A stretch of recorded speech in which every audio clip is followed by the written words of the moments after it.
नमस्कार दोस्तों, आप सभी का आपके हमारे YouTube चैनल पर हार्दिक स्वागत है। तो जैसा कि दोस्तों हम हिंदी शिक्षण वीडियो से संबंधित महत्वपूर्ण प्रश्नों को हल कर रहे थे, लक्ष्य वेदी नाम से हमने सीरीज शुरू कर रखी थी। इससे पहले हमारी 4 क्लासें हो चुकी है। अगर आपने वो क्लास नहीं देखी हो तो आप हिंदी शिक्षण विद्या नाम से प्ले लिस्ट बनी हुई दोस्तों, तो आप उन चारों क्लासों को वहाँ पर जाकर देख सकते हो। ये क्लास है सेकंड ग्रेड एग्जाम, जो कि अभी जुलाई 2026 में होगा, उसके लिए तो महत्वपूर्ण है ही है। इसके अलावा रीट, सीटेट या जिस किसी भी एग्जाम में जहाँ पर हिंदी शिक्षण वीडियो से संबंधित प्रश्न पूछे जाते हैं, उन सभी के लिए बहुत ही महत्वपूर्ण होने वाली है श्रृंखला आपके लिए। तो हमारी इस प्रश्नों की श्रृंखला को पूरी देखें। और अगर आप हमारे चैनल पर नए हैं तो चैनल को सब्सक्राइब करें, क्लास को लाइक करें और ज़्यादा से ज़्यादा अपने मित्रों के साथ शेयर करें। शुरू करते हैं आज की क्लास। प्रश्न है, आरटीआई के अनुसार कक्षा 1 से 5 तक 150 से अधिक बालकों के प्रवेश पर शिक्षक छात्र अनुपात निर्देशित किया जाता है। तो ये किया जाता है 5 अध्यापक और 1 प्रधान अध्यापक। ऑप्शन नंबर बी इसका राइट आंसर हो जाएगा। अगला प्रश्न है, अभिकर्मित अनुदेशन विधि से संबंधित सिद्धांत है।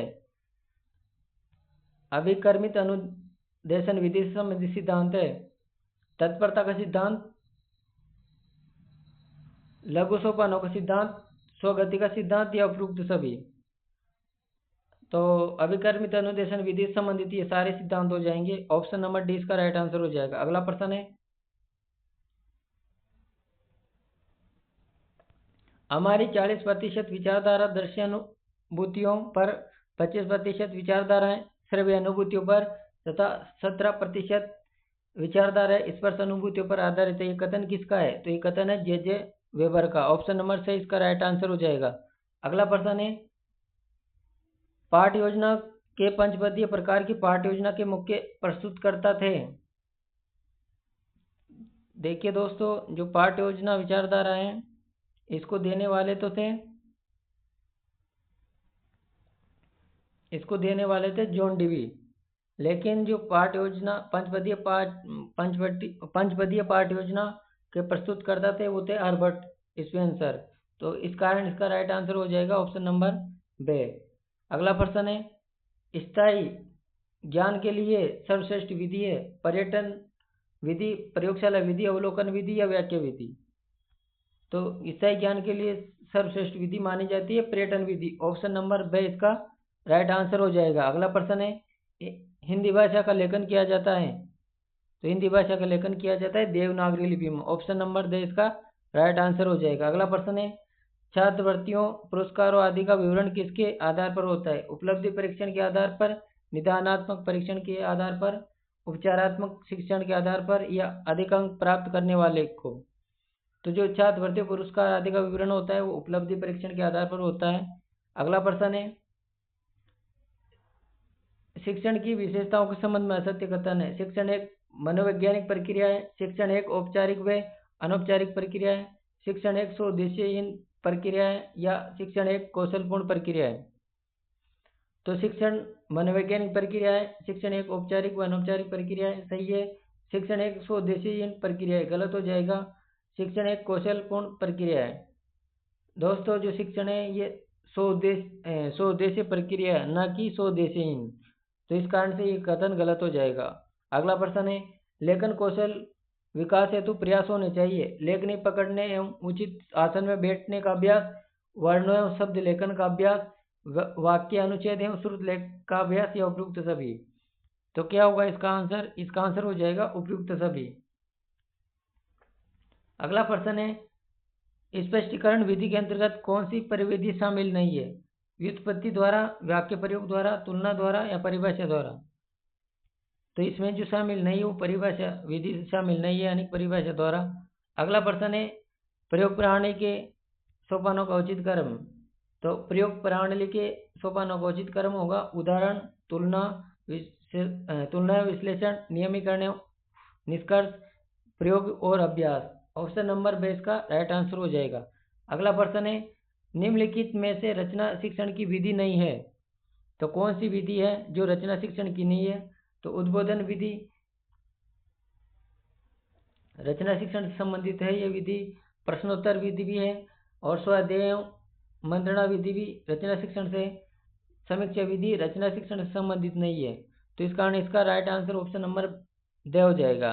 अगला प्रश्न है, रचना शब्द का शाब्दिक अर्थ होता है सजाना देखना, संवारना देखना, देखना सुनना, सजाना संवारना। तो रचना शब्द का जो शाब्दिक अर्थ होता है वो होता है सजाना संवारना।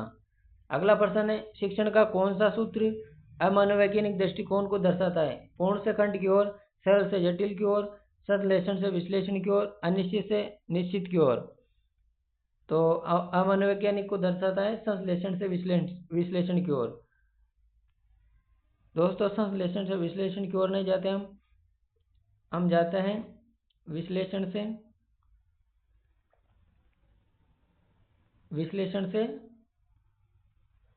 संश्लेषण की ओर।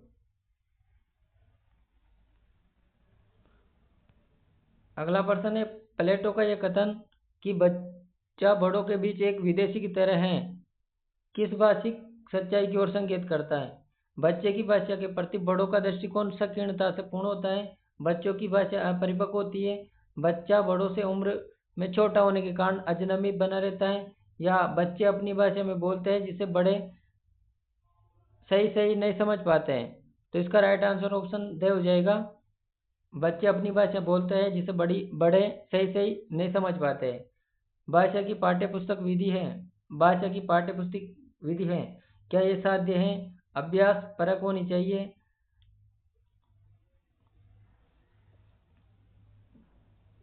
सस्ती होनी चाहिए,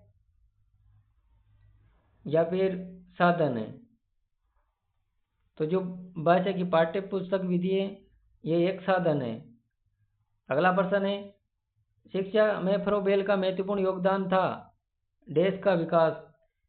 तो शिक्षा में फ्रोबेल का विकास किंडरगार्टन विधि के विकास में योगदान था इनका। अगला प्रश्न है, व्याकरण अनुवाद विधि में प्रथम भाषा का व्याकरण पहले पढ़ाया जाता है, प्रथम एवं द्वितीय दोनों भाषाओं का व्याकरण समांतर पढ़ाया जाता है, द्वितीय भाषा का व्याकरण पहले पढ़ाया जाता है, या दोनों भाषाओं का व्याकरण व्यतिरेक की दृष्टि से पढ़ाया जाता है? तो जो व्याकरण अनुवाद विधि है इसमें द्वितीय भाषा का व्याकरण पहले पढ़ाया जाता है। अगला प्रश्न है, देश वाले बच्चों को मुख्यतः लिखने में कठिनाई का सामना करना पड़ता है। तो डिस्ग्राफिया वाले बच्चों को लिखने में कठिनाई का सामना करना पड़ता है। अगला प्रश्न है, भाषा कौशल है, बताना है दोस्तों में कि भाषा कौशल क्या है? शिक्षण कराना, अधिगम कराना, अनुदेशन कराना, या फिर दक्षता प्राप्त करना।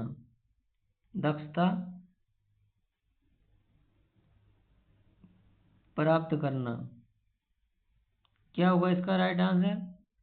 तो इसका आंसर हो जाएगा दक्षता प्रदान करना। नेक्स्ट प्रश्न है, हिंदी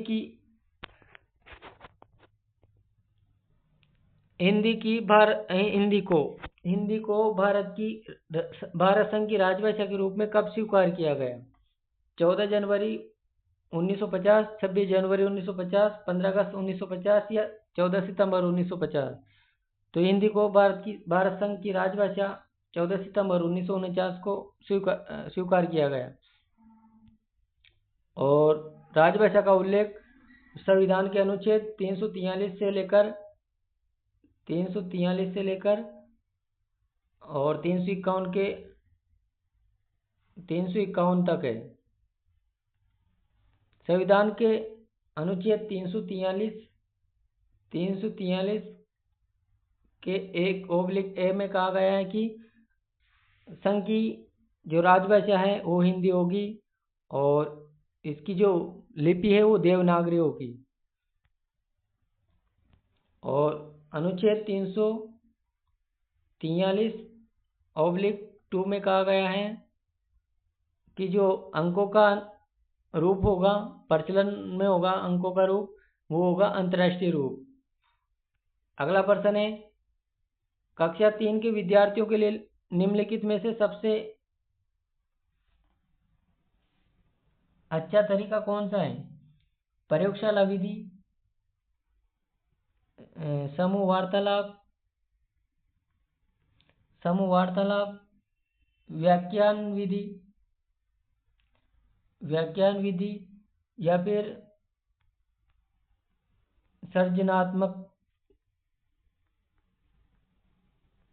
सर्जनात्मक क्रियाकलाप। तो कक्षा 3 के विद्यार्थियों के लिए शिक्षण का सबसे जो अच्छा तरीका है वो हो जाएगा सर्जनात्मक क्रियाकलाप। अगला प्रश्न है, निम्न में से रचना शिक्षण की विधि नहीं है? प्रवचन विधि, प्रश्नोत्तर विधि, भाषा संसर्ग विधि या उद्बोधन विधि। तो प्रवचन विधि भी है, प्रश्नोत्तर भी, उद्बोधन भी है, भाषा संसर्ग विधि ये व्याकरण शिक्षण की विधि है। अगला प्रश्न है, थॉमस ए रिस्क ने इकाई विधि के कितने सोपान माने हैं? तो थॉमस ए रिस्क ने इकाई विधि के सोपान माने हैं 3। अनुच्छेद प्रश्न 132 है, 132 है, भाषा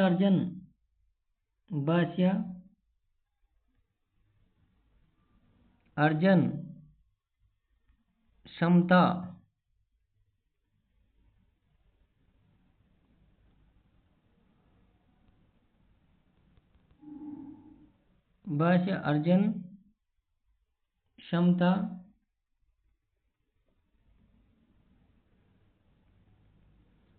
किसके साथ संबंधित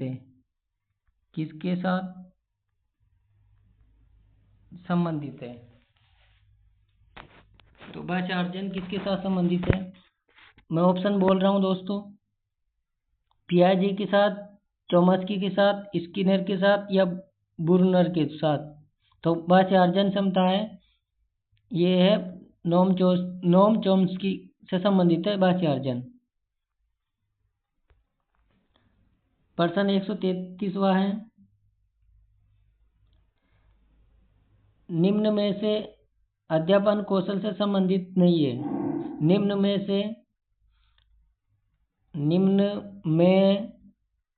से अध्यापन कौशल से संबंधित नहीं है।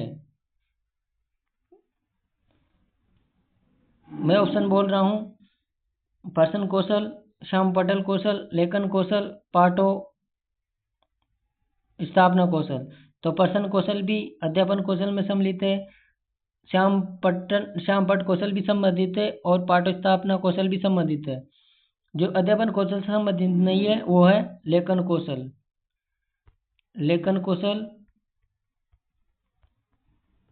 ये अध्यापन कौशल से संबंधित नहीं है, जबकि ये किसकी कौशल है? ये लेखन कौशल, ये भाषा के कौशल है। जो 4 कौशल है ना, सुनना, बोलना, पढ़ना, लिखना, उनसे संबंधित है ये लेखन कौशल, न कि अध्यापन कौशल से। अगला प्रश्न है 134, 134, उपचारात्मक शिक्षण का आधार निम्न में से कौन सा है? उपचारात्मक शिक्षण का आधार निम्न में से कौन सा है? स्वपरीक्षण,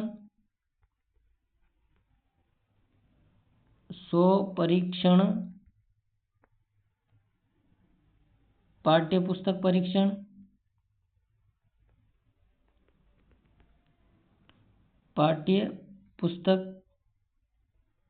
परीक्षण, व्याख्यान परीक्षण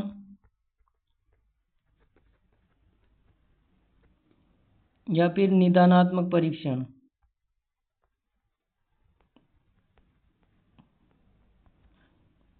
तो उपचारात्मक शिक्षण का निम्न आधार इनमें से होगा निदानात्मक परीक्षण।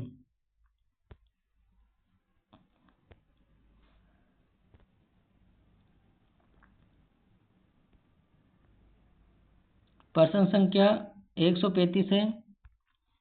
आरटीआई की कौन सी धारा में सीसी ही की लागू करने की बात कही गई है? धारा 19, धारा 17, धारा 25 या धारा 15? तो आरटीआई की जो धारा है 29, धारा 29, 25 नहीं दोस्तों, यहाँ पर 29। तो धारा 29 में सीसी को लागू करने की बात कही गई है। अगला प्रश्न है,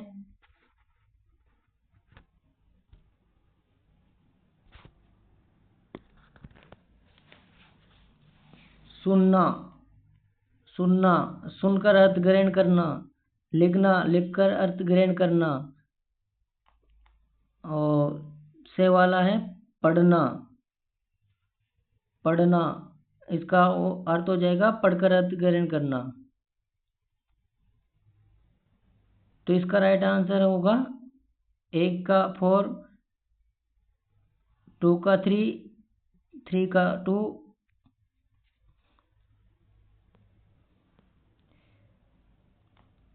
इसका राइट आंसर बे हो जाएगा। यानी कि सुनने का सुनकर अर्थ ग्रहण करना, लिखकर लिखना, लिखकर अर्थ ग्रहण करना, और जो से वाला ऑप्शन है यहाँ पर हो जाएगा पढ़ना। तो पढ़ना का हो जाएगा पढ़कर अर्थ ग्रहण करना, और दे वाला ऑप्शन है यहाँ पर वो है लिखना, लिखना, वो हो जाएगा लिखकर अर्थ ग्रहण करना। तो इस प्रकार इस प्रश्न का राइट आंसर ऐसे होगा 1 का 4, यानी कि क का 4, ख का हो जाएगा 3, गे का हो जाएगा 2, और यहाँ पर गे है, गे, लिखना, तो लिखना का हो जाएगा 4, यानी कि 4 नंबर पर है। नहीं, 4 नहीं होगा, यहाँ पर होगा 1, 4 का हो जाएगा 1, यानी लिखकर अभिव्यक्त करना। अगला प्रश्न है, ध्वनि विज्ञान से संबंधित कौशल है सुनना, पढ़ना, पढ़ना लिखना, बोलना पढ़ना, या फिर सुनना बोलना। तो ध्वनि विज्ञान से संबंधित कौशल है सुनना और बोलना। अगला प्रश्न है, कौशलों के संबंध में असत्य कथन है। सुनना बोलना अमूर्त है, पढ़ना लिखना मूर्त है, सुनना पढ़ना ग्राह्यात्मक है, पढ़ना और लिखना अभिव्यक्त्यात्मक है। तो असंगत कथन हो जाएगा इसका,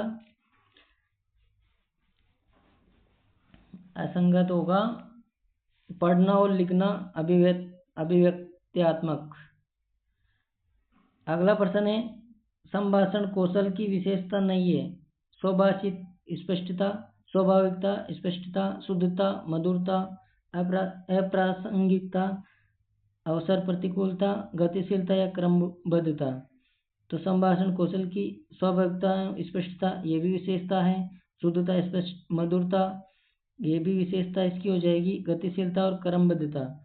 अप्रासंगिकता या अवसर प्रतिकूलता संभाषण कौशल की विशेषता नहीं है। अगला प्रश्न है, सुनना कौशल का सबसे प्रमुख साधन है। परिवार के सदस्य, संगणक यंत्र, आकाशवाणी, गुरुमुख। तो जो सुनना कौशल है इसका सबसे प्रमुख साधन है गुरुमुख। अगला प्रश्न है, वस्तुबोध, गति, अवधान की दृष्टि से मौन पठन का प्रकार नहीं है। अध्ययन, गंभीर मौन पाठन, द्रुत त्वरित मौन पाठन, व्यंगावलोकन मौन पाठन या सामान्य मौन पाठन। तो इसका आंसर हो जाएगा द, सामान्य मौन पाठन। ये मौन पाठन का प्रकार नहीं है। अगला प्रश्न है, बोलना कौशल में महत्वपूर्ण है स्पष्ट एवं शुद्ध उच्चारण, मधुरता, अलंकारिक भाषा प्रयोग, भावनाकुलता। तो बोलना कौशल में महत्वपूर्ण है स्पष्ट एवं शुद्ध उच्चारण। अगला प्रश्न है, निम्न में से लेखन का प्रकार नहीं है। अनुलेख, सुलेख, प्रतिलेख, श्रुतलेख। यहाँ पर हो जाएगा दोस्तों श्रुतलेख। तो कौन सा प्रकार नहीं है लेखन का? तो सुलेख नहीं होगा, लेखन का प्रकार सुलेख नहीं है। ऑप्शन बी इसका राइट आंसर। अगला प्रश्न है, पठन और लेखन बालकों को साथ साथ करवाना चाहिए, ऐसा किसने माना है? क्या ऐसा मोंटेसरी ने माना है, प्रोबेल ने माना है, सर्वप्रसाद ने माना है, या सभी ने माना है? तो ऐसा मानने वाले हैं सर्वप्रसाद। अगला प्रश्न है, किसी भी भाषा को पढ़ने लिखने की अपेक्षा बोलना सीखना एक छोटी पगडंडी को पार करना है, ये कथन है प्रोबेल, किटसन, महात्मा गांधी, इनमें से कोई नहीं। तो ये कथन है किटसन महोदय का। अगला प्रश्न है, निम्न में से मौखिक अभिव्यक्ति का उद्देश्य है अपरिचित व्यक्ति के सम्मुख भी मधुर और सहज भाषा में वार्तालाप कर सके, विद्यार्थियों में इतनी क्षमता उत्पन्न कर देना कि उनसे जो पूछा जाए उसका उत्तर वे शुद्ध उचित एवं पूर्ण वाक्यों में दे सके, या अब एवं वे दोनों। तो इसका राइट आंसर ए व वे दोनों हो जाएगा। अगला प्रश्न है, निम्न में से कौन सा बालक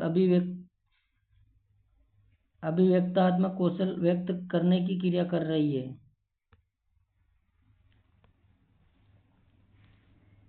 मोहन अध्यापक द्वारा दिए गए तथा कक्ष में खड़ा होकर बोल रहा है, कथन होगा दोस्तों यहाँ पर दिए गए कथन। ये राम अपनी माता की बातों को ध्यानपूर्वक सुन रहा है, प्रियंका अध्यापक द्वारा बताई गई पाठ्य पुस्तक पढ़ रही है। तो इसका जो राइट आंसर है ऑप्शन नंबर ए हो जाएगा। मोहन अध्यापक द्वारा दिए गए तथ्य पर कक्ष में खड़ा होकर बोल रहा है। अगला प्रश्न है, छात्रों में लेखन कौशल के विकास हेतु भाषा शिक्षण में उपयुक्त उपाय है। छात्रों के अपने स्थान पर बैठने की उपयुक्त ढंग, छात्रों के द्वारा कलम पकड़ने का सही तरीका, छात्रों द्वारा अक्षरों को सुडौल बनाने का तरीका, ये उपयुक्त सभी। तो इसका आंसर क्या होगा? उपयुक्त सभी हो जाएगा। अगला प्रश्न है, भाषाई कौशलों के संदर्भ में सत्य कथन नहीं है। सभी कौशलों का आधार स्तंभ सुनना सही है। सभी कौशलों में प्राथमिक कौशल सुनना सही है। सभी कौशलों में अंतिम एवं कठिन कौशल लिखना सही है। सभी कौशलों में स्थायी कौशल वाचन, ये गलत हो जाएगा। सभी कौशलों में स्थायी कौशल होता है लिखना कौशल, ये सभी कौशलों में स्थायी कौशल होता है। अगला प्रश्न है, भाषाई कौशलों के संदर्भ में निम्न में से असत्य कथन है। मौन वाचन तीसरी कक्षा से प्रारंभ करना चाहिए। मौन वाचन गद्य शिक्षण में एवं सस्वर वाचन पद्य शिक्षण में करवाना चाहिए। स्वर रहित किए गए वाचन को सस्वर वाचन कहते हैं। मन ही मन में अर्थ ग्रहण करने को मौन वाचन कहते हैं। तो इनमें से असत्य कथन की पहचान करनी है। तो मौन वाचन तीसरी कक्षा से प्रारंभ करना चाहिए, सही है। मौन वाचन गद्य शिक्षण में एवं गद्य शिक्षण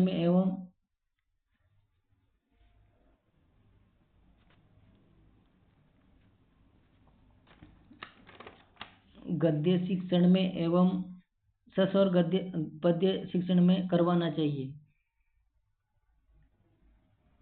स्वर रहित किए गए वाचन को सस्वर वाचन कहते हैं।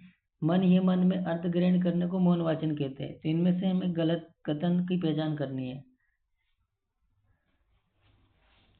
तो गलत कथन हो जाएगा ऑप्शन से, स्वर रहित किए गए वाचन को सस्वर वाचन कहते हैं। नहीं दोस्तों, बल्कि स्वर सहित किए गए वाचन को सस्वर वाचन कहते हैं। अगला प्रश्न है, शिक्षण कौशल या शिक्षण अभिरुचि वह विशिष्ट अनुदेशन प्रक्रिया है जिसे अध्यापक अपने कक्षा शिक्षण में प्रयोग कर सकता है। यह शिक्षण कर्म की विभिन्न क्रियाओं से संबंधित होता है जिन्हें शिक्षक अपनी कक्षा अंत क्रियाओं में लगातार प्रयुक्त करता है। ये परिभाषा दी है। N.L. गेज ने, श्रीमती मारिया मोंटेसरी ने, महात्मा गांधी ने या बी.के. पासी ने। तो ये परिभाषा दी है N.L. गेज ने। ऑप्शन है इसका राइट आंसर हो जाएगा। नेक्स्ट प्रश्न है, प्रस्तावना कौशल के संदर्भ में असत्य कथन है।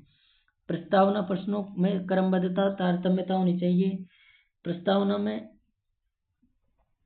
संयोजक शब्दों का प्रयोग करना चाहिए। प्रस्तावना कक्षा के आकार के अनुसार होनी चाहिए। प्रस्तावना कक्षा के स्तर अनुकूल होने चाहिए। तो प्रस्तावना प्रश्नों में क्रमबद्धता, तारतम्यता होनी चाहिए, ये भी सही है। और प्रस्तावना में संयोजक शब्दों का प्रयोग करना चाहिए, सही है। प्रस्तावना कक्षा के आकार के अनुसार होना चाहिए, ये गलत हो जाएगा दोस्तों। प्रस्तावना कक्षा के स्तर अनुकूल होना चाहिए, ये भी सही है। तो इसका जो राइट आंसर ऑप्शन नंबर से हो जाएगा। अगला प्रश्न है, प्रस्तावना को अन्य किस नाम से जाना जाता है। तो प्रस्तावना को अन्य नाम से जाना जाता है पाठ्यस्थापना, विन्यास, प्रेरण या उत्प्रेरणात्मक उपक्रम। ऑप्शन है इसका राइट आंसर हो जाएगा। अगला प्रश्न है, उद्देश्य कथन किन सोपानों के बीच जोड़ा गया है। तो उद्देश्य कथन जोड़ा गया है प्रस्तावना और प्रस्तुतिकरण के मध्य। अगला प्रश्न है, प्रस्तावना कौशल के संदर्भ में असत्य कथन है। प्रश्न बालकों की मानसिक योग्यताओं, रुचि को ध्यान में रखकर पूछे जाने चाहिए। प्रश्न द्विअर्थी होने चाहिए। प्रश्न सरल, संक्षिप्त, सारगर्भित होनी चाहिए। प्रश्नों की भाषा सरल, सहज, बोधगम्य होना चाहिए। तो गलत कथन है, प्रश्न द्विअर्थी होना चाहिए ना दोस्तों। प्रश्न द्विअर्थी ना होकर एक अर्थी होना चाहिए, एक ही अर्थ होना चाहिए।